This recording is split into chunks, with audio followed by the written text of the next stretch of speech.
how do you handle an investigation? And there's several different types of investigation. So, Bart, why don't you start? Okay. Let's suppose, just for the sake of discussion, so that we can walk you through the problem, we have an inspection underway. We talked briefly about why the compliance officer is there, and it's absolutely imperative, as we said before, that you understand that. There are different reasons to come and make an inspection of your workplace, and you need to know what they are, because some are legitimate, and quite frankly, some are not. Okay? And if you make it easy for OSHA to pursue a system of scheduled inspections that is not legitimate, that isn't in accordance with the congressional authorization, okay, then you're just making it easier for them not to do their job as they were supposed to do it.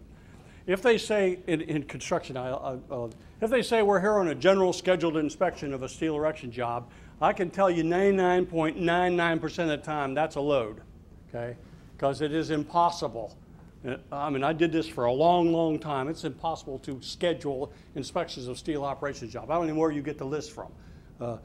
Dodge reports, and the reports don't get in onto OSHA's desk until well after you guys are gone. I mean, someone referred that inspection, okay? Someone told that compliance officer to go out there. He saw the job, phoned it into his boss. His boss says, yeah, we haven't been there yet. Why don't you go inspect that place? And they're calling that a referral, okay? Well, I'm telling you, that's not a rational scheme, and under the law, you have to have a rational scheme for determining why are you there as opposed to someplace else. Why is this finite resource being expended to make that inspection when people are killing people over here, okay? And you have to be able to defend those decisions as you go up the ladder within OSHA, but that's a different issue. Okay. But now, let's say you are there. Yeah, I think you ought to know what the compliance officer was told to do when he came to make your inspection. And as a general principle, what he's told to do is determine whether or not you have a safety and health program, okay, and whether or not you're in compliance with your program.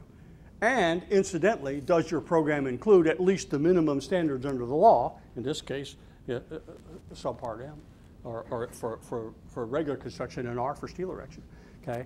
And how is that plan laid out, and how are you in the process of compliance? And the reason is that if OSHA does as OSHA is supposed to do and result in an inspection that will help you, okay, you know, I'm here to help you, I'm glad to see you, help you, OSHA can help you.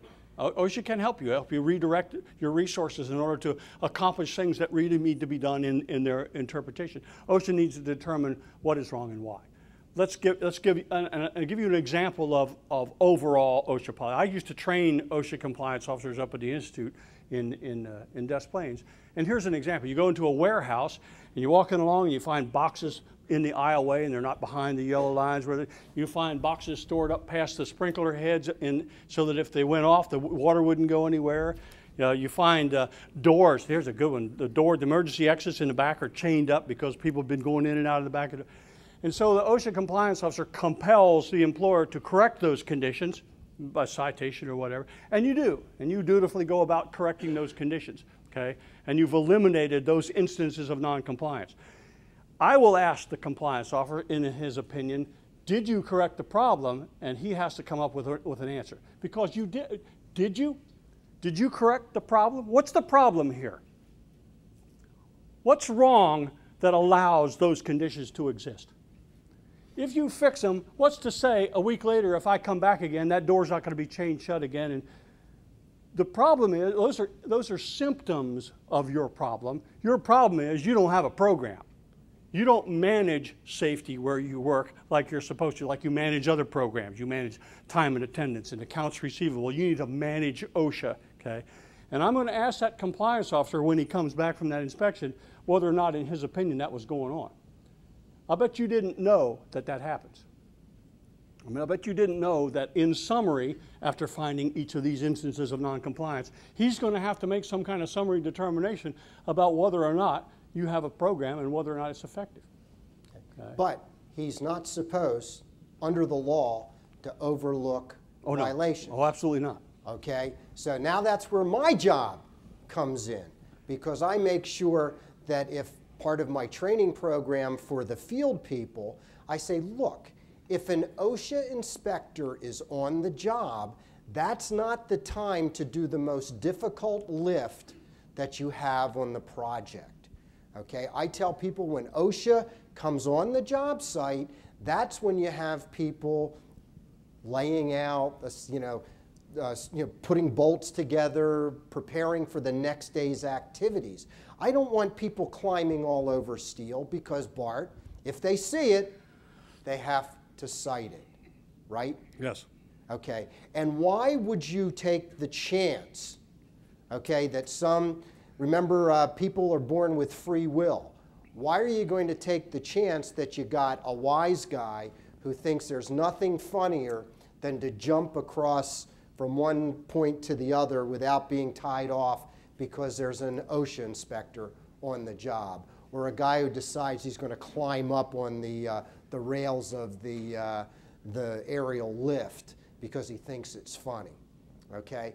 I make sure that my guys are told, look, the compliance officer may believe he's concerned with safety, and he may go back to his boss, Bart Chadwick, and say, okay, I did what I could to make the place safer, but he's more concerned ultimately about compliance, and if you're not in compliance, you're going to get cited. Make sure your people use some common sense if they allow OSHA on the job, or if the GC allows OSHA on the job, that it's not business as usual.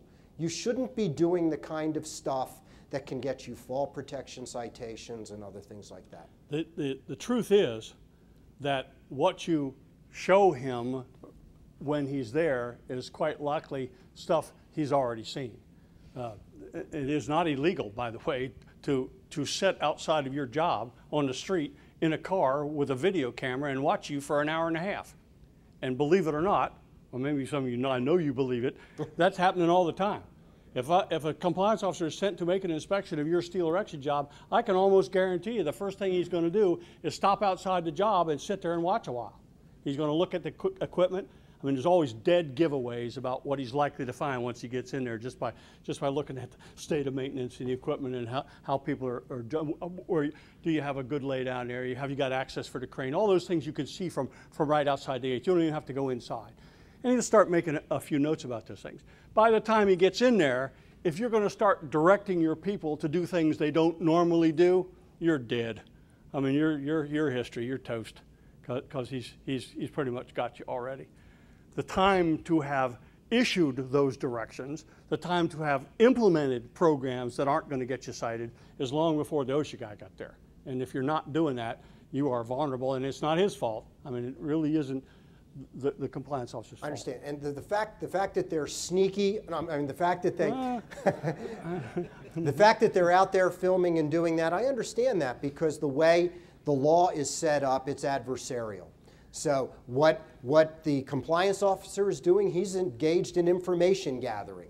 He is there to find violations. And if he's out there because he knows that once he gets on the site, you may act differently. That doesn't mean you can't instruct your people to say, look, when you are out on the street side of the building, I want the foreman to make sure that that there's extra vigilance, because look, one thing we didn't touch on last time, although we may have, is everybody in this room has people who, if you've got a job going right now, you have violations.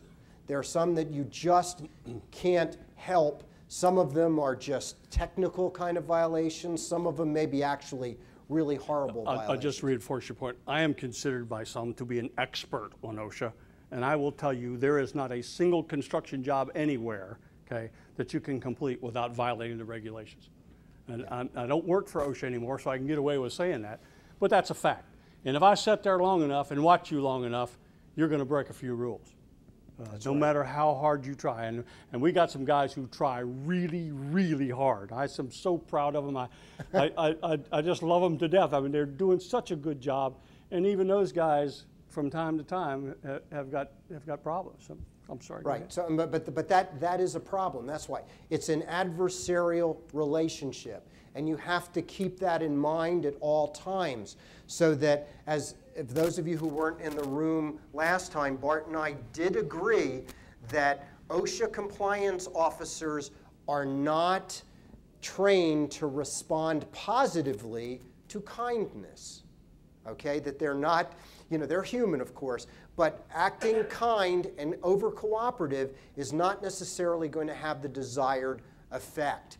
If anything, being civil but rigid, difficult, can sometimes say, as I said here, in the previous session, the compliance officer would rather inspect an employer he knows is going to be cooperative and do whatever he wants, as opposed to the guys who say, no, you sit in the trailer till my boss gets here. We're not letting you into the site.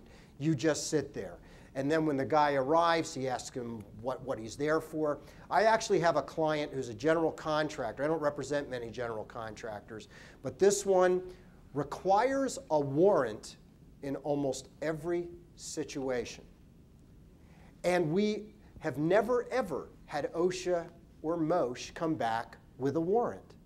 What will happen is he will call, he will insist on a warrant.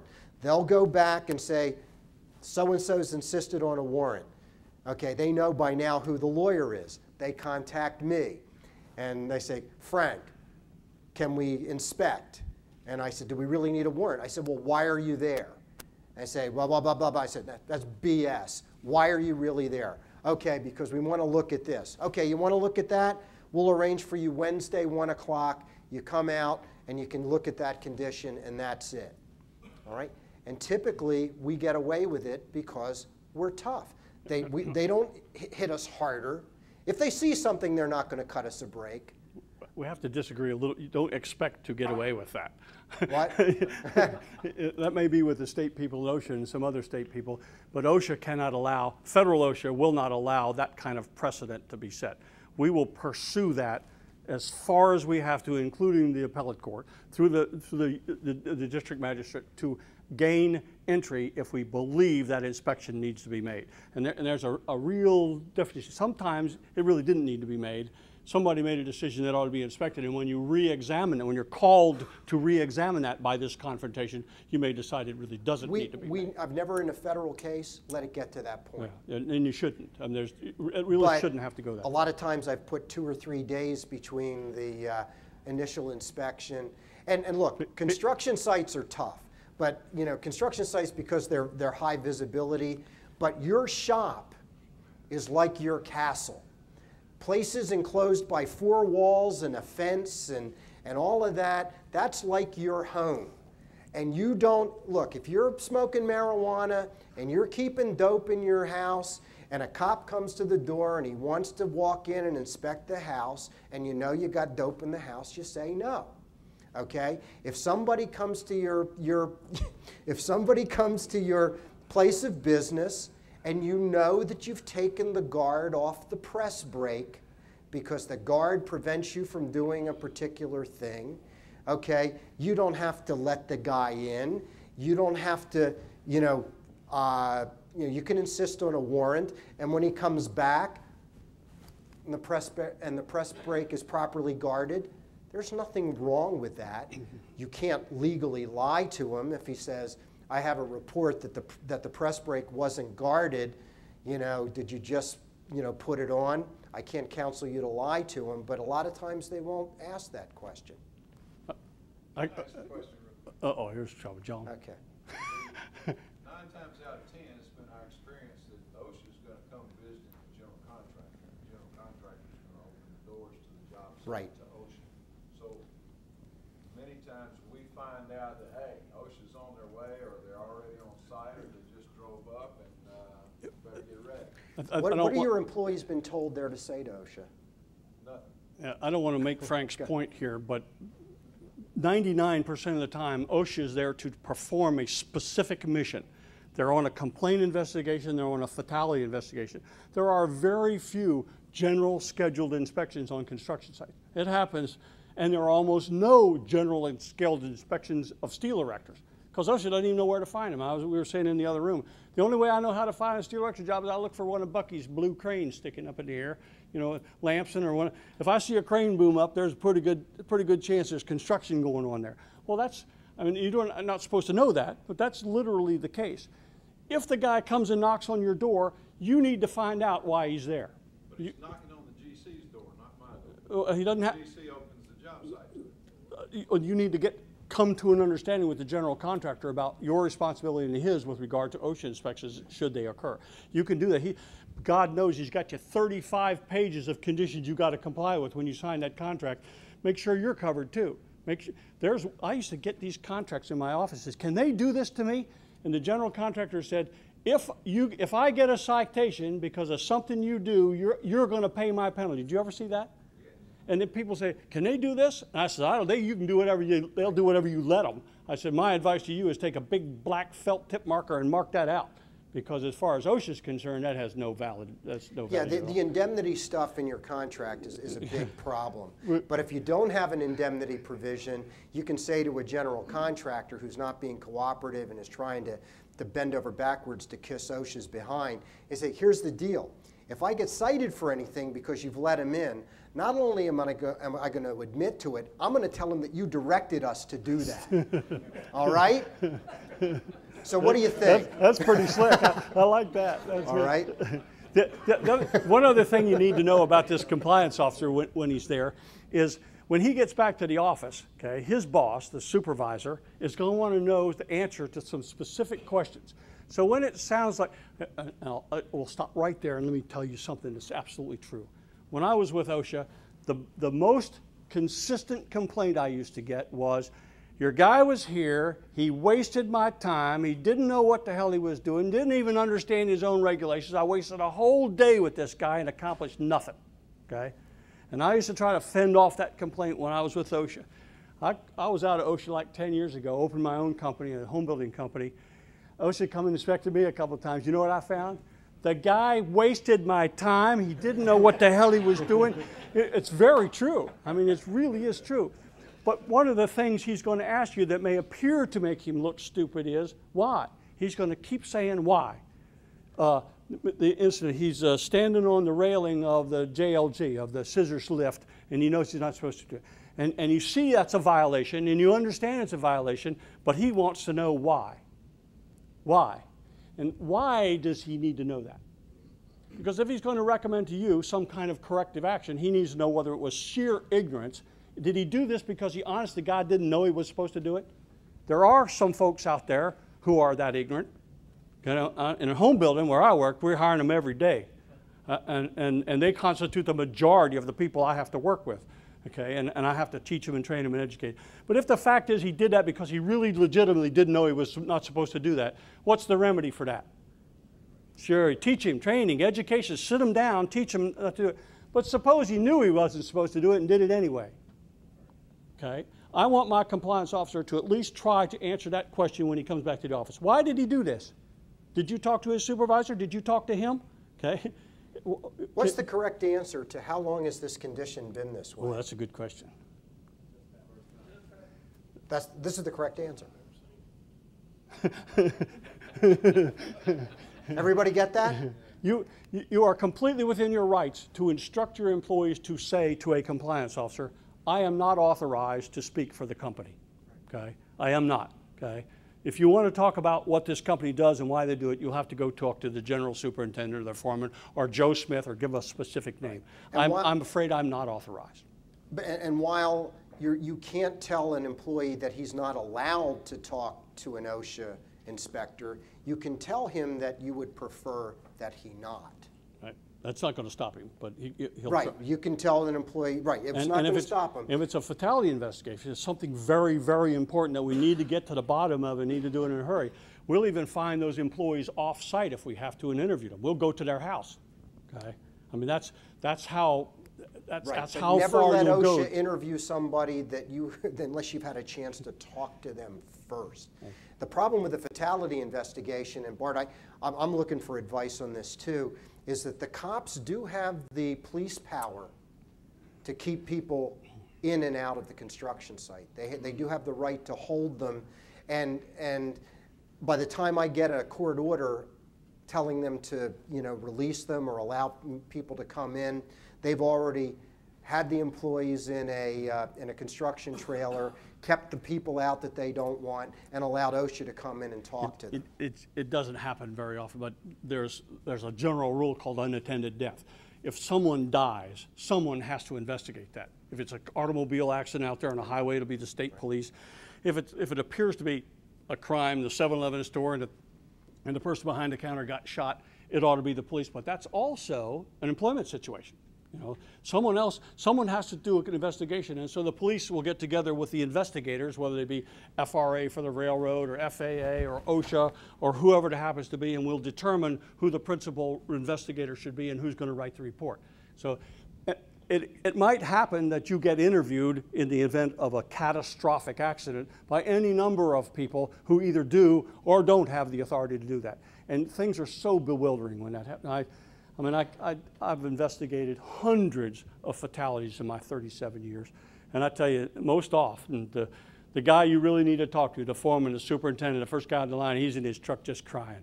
He is tore up, you know. And if I get to him, I can make the man say most anything. Yeah. And because I'm good at what I do, and I know how to investigate these things. So you want to be careful. You really in the time to do something about this is past if it's right now. We talked about in the other class. You got policies for, you got so many policies. You got a loose leaf binder full of company policies on how to do things. Do you have a policy on what to do in the event of emergency and on what kind of emergency? What do you do if there's a serious accident? Right. What do you do? What does the foreman do? What does the superintendent do? What are your employees expected to do? Did you cover that with them at their employee training program? Do you have tailgate meetings? Do you have, once a month, do you get together and you talk about these things? I think I've actually done things for this group where I talked about what do you do in the case of a catastrophe. I don't see, is Steve Miller in here? Steve left. He's got a course that is absolutely the best. I'm telling you. When you get done that course, you'll be so scared you won't talk to anybody. He's got an emergency preparedness course that is very, very good, but any of you could do it. It's not which requires you, I'm sure, to go against your instinct. I mean, it's very, very difficult in a situation like that to look a cop in the eye and say, I'm not talking to you until I've had an opportunity to talk to somebody else. Just remember what the possible consequences of that investigation could be. You could lose your company. I mean, you could. I got a question. Sure. I have a press brake in the back of my shop. The complaint says press brake has no guard on it. One of your PowerPoints says limit the inspection to what is said in the warrant. The guy's got a warrant. I send him away. He comes back with a warrant and says, see the press brake. How do you limit the inspection to the press brake when they got to walk all the way through your shop to get to it? You make the agreement when he's at the front of the building, coming in. Do I understand this to be a specific inspection and investigation of that condition listed in the complaint? And the compliance officer says yes, because he has to say that, because that's why he's there. And you say, okay, we're going to go see that press brake, and we're going to come back again. Do you understand that? Okay. However, most of us lawyers agree that anything he sees on the way is fair game. But it has to be. I would take him around the back if you can. I might shut down the shop. I might tell everybody, okay, break time, and put everybody in the break while you're walking him through, because he has to show that there was exposure. That's right. So if you're going through and you're worried that the shear is a problem, make sure the shear's not operating. And make sure there's not an employee operating the shear as you take him through the shop. Yeah, the OSHA a long time ago, many years ago, learned how to weasel word. The complaint that he brings to you is not the complaint that OSHA got, because we eliminate the complainant's name and specifying information to protect the complainant under 11C. Okay, so it'll say the shear at station number 11 and similar machines. I mean, honest to God. so it isn't as specific as it ought to be in accordance with the way we might interpret the law. But understand that the OSHA compliance officer is there to do what he was instructed to do. He isn't there to screw you over. He really isn't. He is there to do what his boss told him to do. And his boss said, go down there, inspect this complaint and that machine, and come back here and report to me whether it's about. You're right. He isn't there to screw you over, but he can, in fact, screw you over. Okay. Well, it could happen. As a subtle difference, but he can in fact screw you over. So you have to keep that in mind. Can't let that go by. Pete. Yeah. And he answered the question. My policy is, when they come on a job, shut it down. Shut everybody down. And my policy is, I can't tell them not to talk to them, but I recommend it not for a simple reason. They will continue to ask the same question in a different way until they get the answer they want. Right. Just like as much as you said, you can get that guy to say anything you want him to say. How do we defend against that? I mean, he asks the question, he answers it, but he don't accept it. He keeps asking it over and over and over again until he gets the answer he wants. How do we defend against that? Well, what you can do is you can stop it. You know, you say, you got the answer, you're done. I mean, at some point, you can say, this interview's over. Yeah. You can just say, we're done. And don't forget, there's 4 or 5 legitimate established levels of appeal here. And I hate to, it's a shame to bring you into that process when you really shouldn't be there. But if you don't avail yourself of that process, if you don't use those rights that are granted to you under the law, then you might lose them. So if the compliance officer is not conducting themselves in a professional manner, if they're doing things that you don't think are right, get on the phone and call his boss, okay? And if that doesn't satisfy you, get on the phone and call his boss, which was me, okay? And if that doesn't satisfy you, call somebody else until you're sure that what you're getting is a square deal.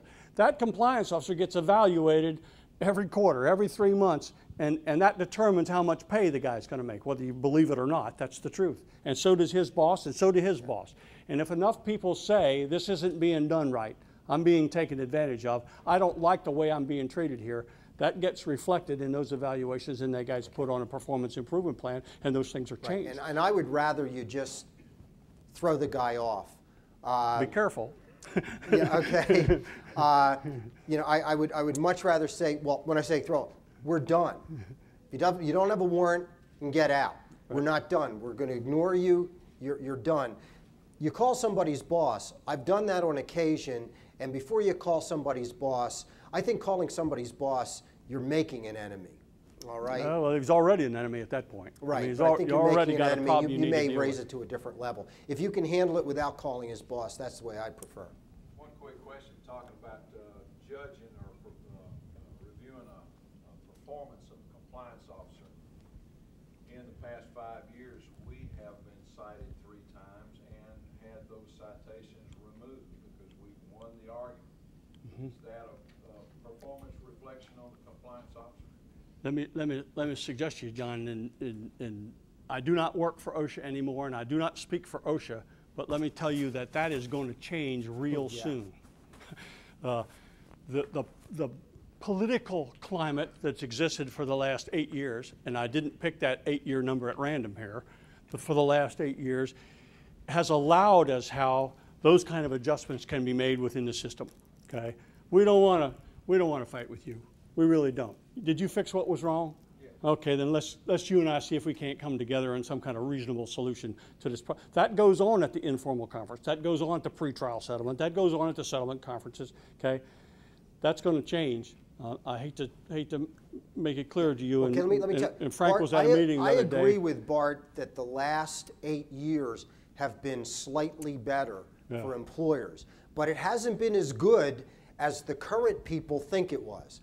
I mean, I was at a dinner the other night, and a union guy said to me, he says, last 8 years employers have been able to do whatever they want. That's all going to change. I said, do whatever they want? What planet have you been living on?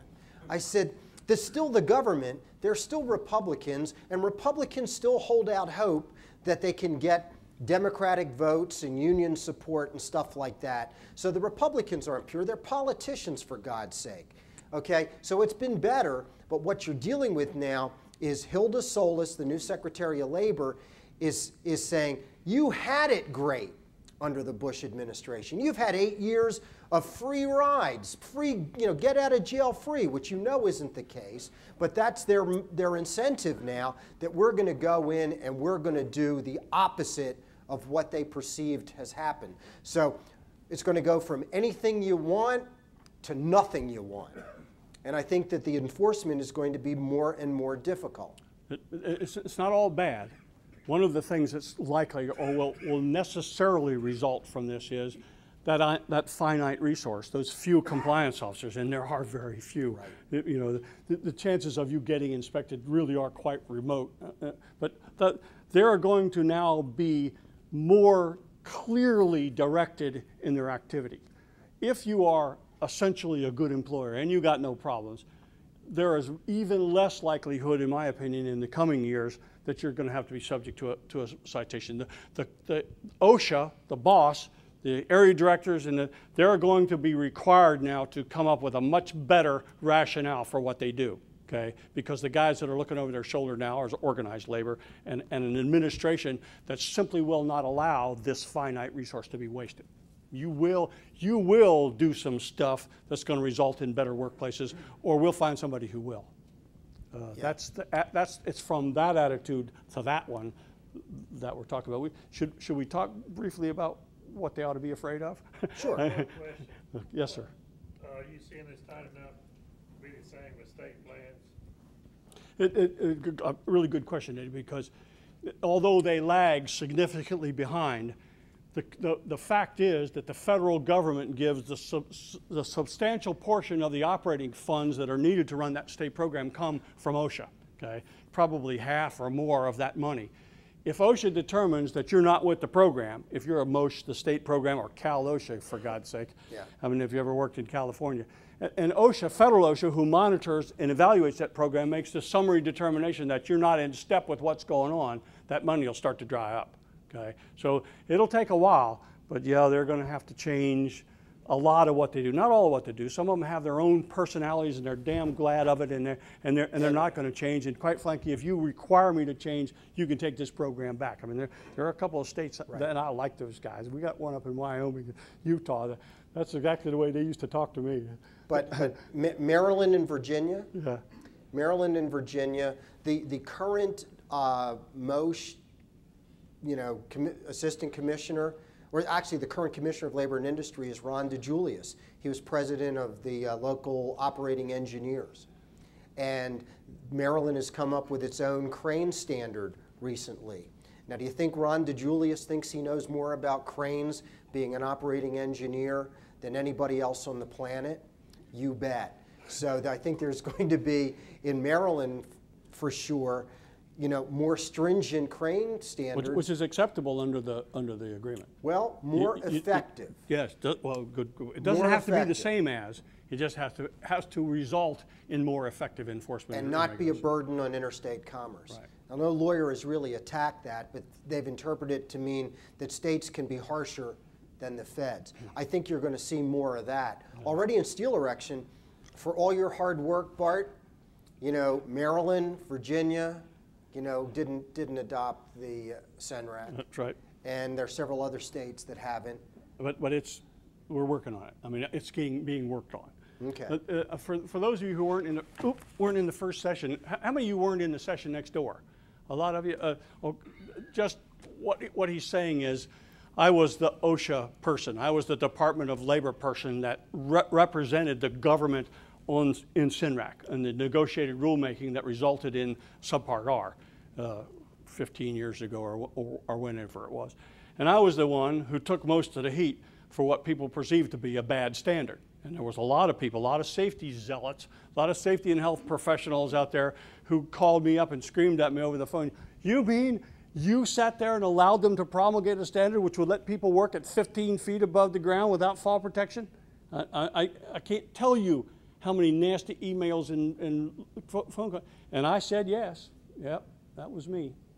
But you don't understand what we traded for that, okay? And if I had a chance to explain to you, as I have with most of the steel erectors over the years, why that's not bad, okay, I think you would agree with me. And real quickly, it was when we evaluated all the fatalities all the way back to 1955. You remember when we sat through the god-awful thing, Eddie? Hours and hours and hours we spent looking at all these fatalities in steel erection and precast concrete because we couldn't separate them out. And the vast majority of them, believe it or not, weren't guys who slipped and fell or got knocked off or blown off of an I-beam. Those weren't the guys who fell and got killed. There was a few, but the vast majority of them were guys who were on the structure when the structure went down.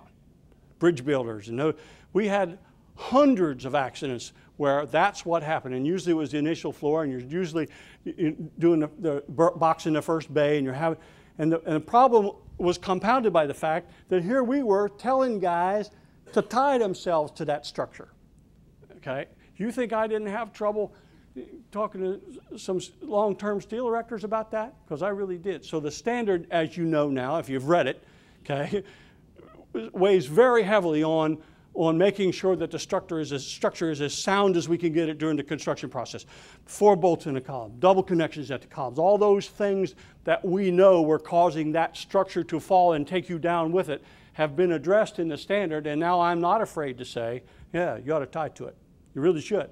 Okay? The safest thing for you to do is tie yourself off to that structure, because that percentage of accidents that were left over by people actually getting drunk and falling off, and those we can keep the guy from hitting the ground by tying him off. And when I explain that to people, they seem to understand.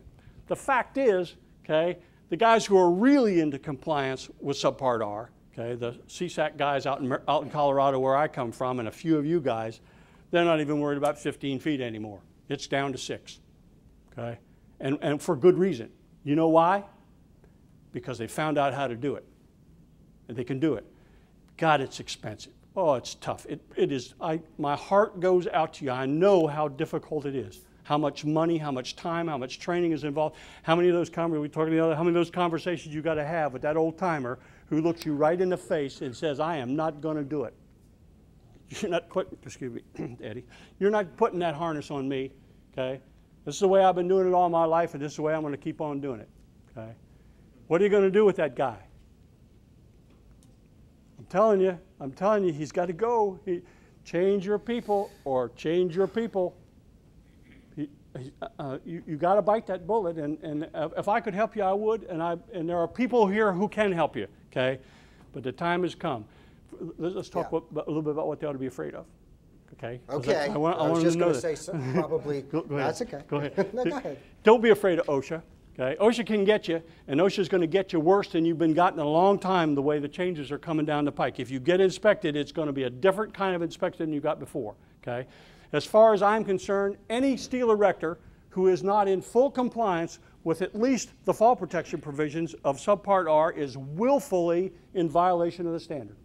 I disagree with that. Just like trenching and excavation. We've had a trenching excavation standard for 30 years. 30 years guys have been digging trenches, and for 30 years they've been killing people, 8, 10, 12 of them every year because they don't shore up the walls of the trench. There's no excuse for that. The standard is 30 years old, okay? Either do it or get out of the business. And if you're going to continue to do it, you are willfully in violation. Willful violations start at $30,000, okay? You've had 6 years, more than that, but the standard's been in place for 6 years now, okay?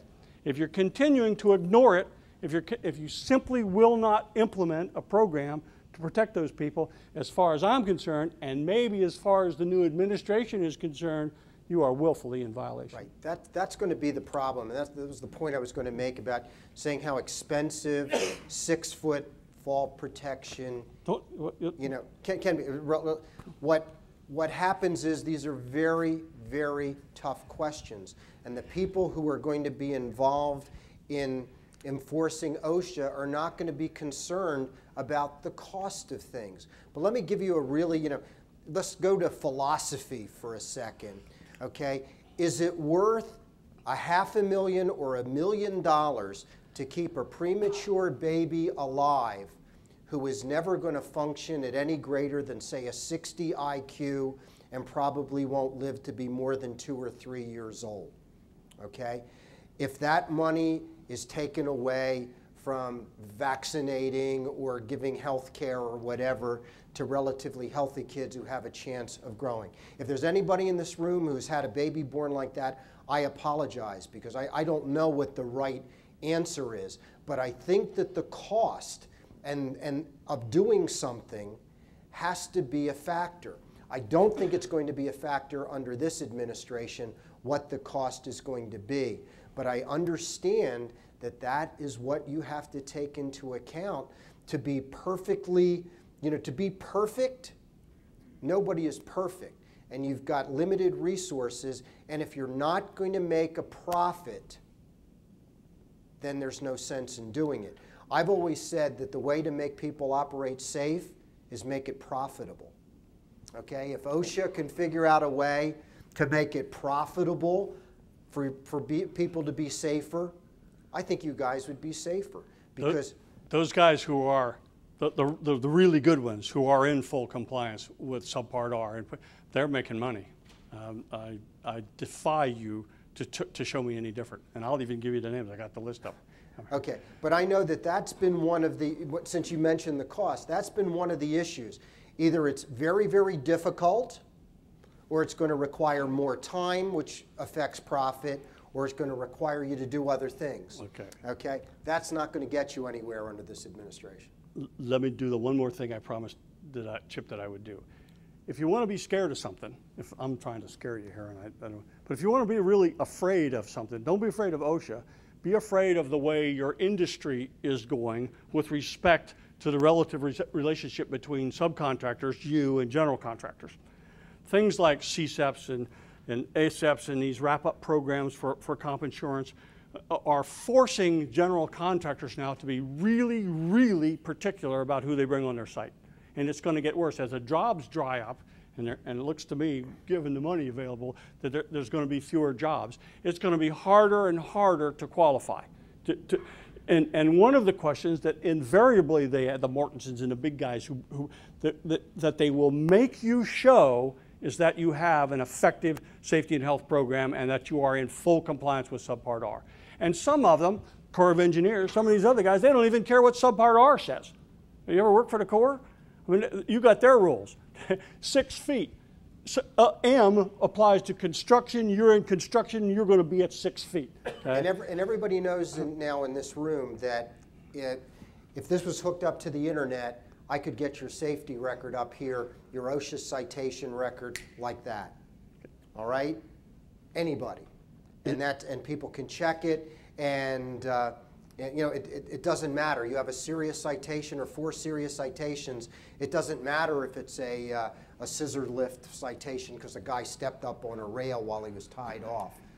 It's just that these guys have a bad safety record. My insurance company is not going to allow me to employ them. I want people with pristine safety records. I'll run this list past you because the only legitimate excuse for not being in compliance with Subpart R after 6 years now is that it can't be done. It's not feasible. It's not financially or technically feasible. It can't be done. And there were some legitimate arguments against it can't be done when we started off. There really were. And there still are a few, to be perfectly honest with you. Sometimes it's tough. Sometimes getting it up and getting it down, and we run into some problems. But that shouldn't preclude you from doing it all the other times you can. But if you have already lost that argument. There is no more arguing that it's not technically feasible, because here I'm going to give you a list of some guys. Chip Pocock is doing it, okay? Eddie's doing it.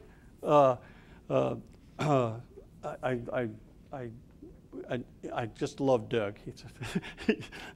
There's no excuse. Charlie's doing it. Charlie Johnson's doing it. Phil Cordova, you know Phil down in Texas, he's doing it. I know these guys are doing it because I've been there and I've seen it. I'm not telling you what other people have told me. I know it. Rocky Turner, LPR, he's doing it. His guy Ed Valencia, did you ever take a training course with Ed? He will tell you how to do it.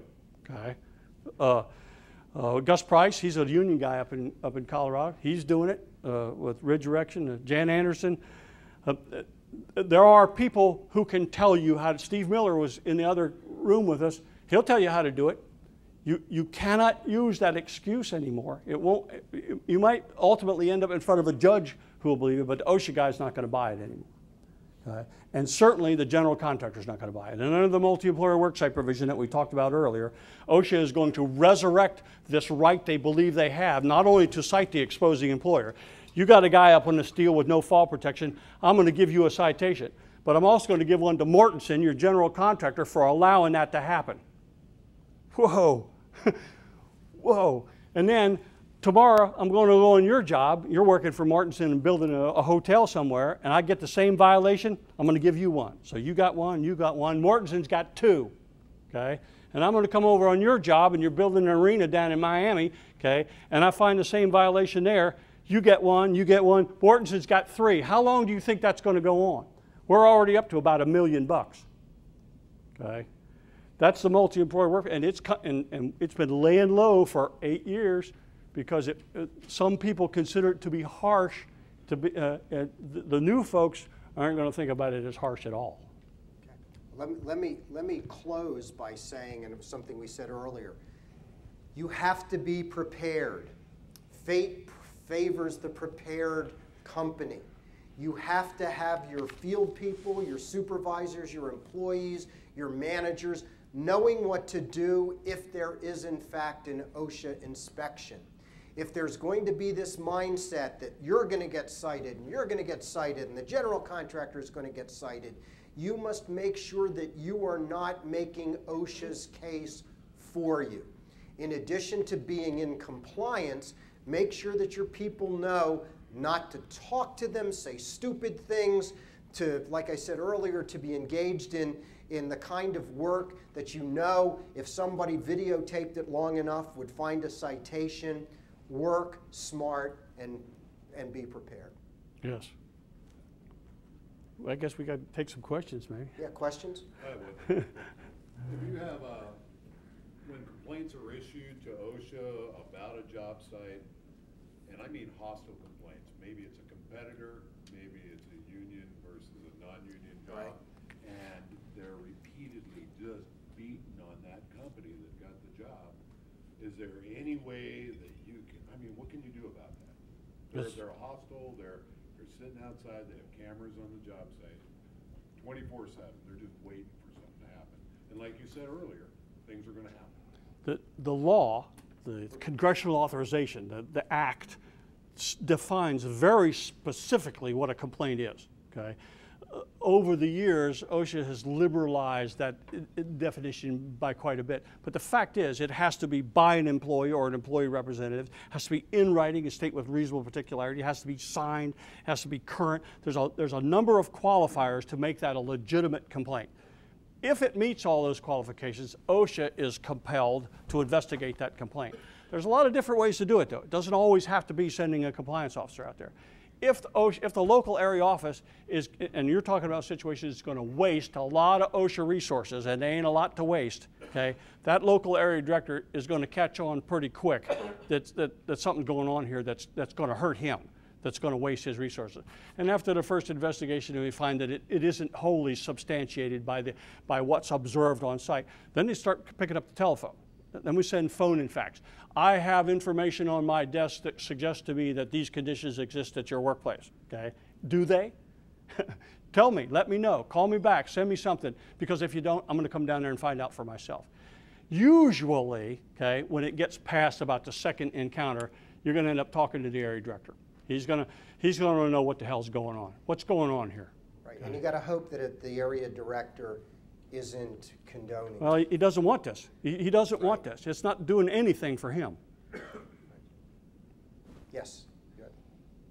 Yes, if there's say a fatality.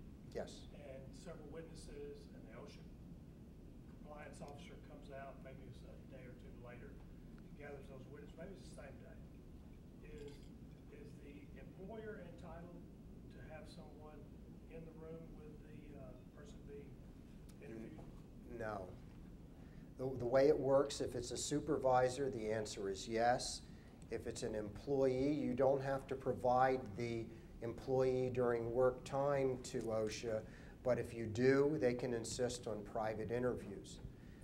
That's why you interview them yourself, take the statements yourself, and you know pretty much what they're going to say.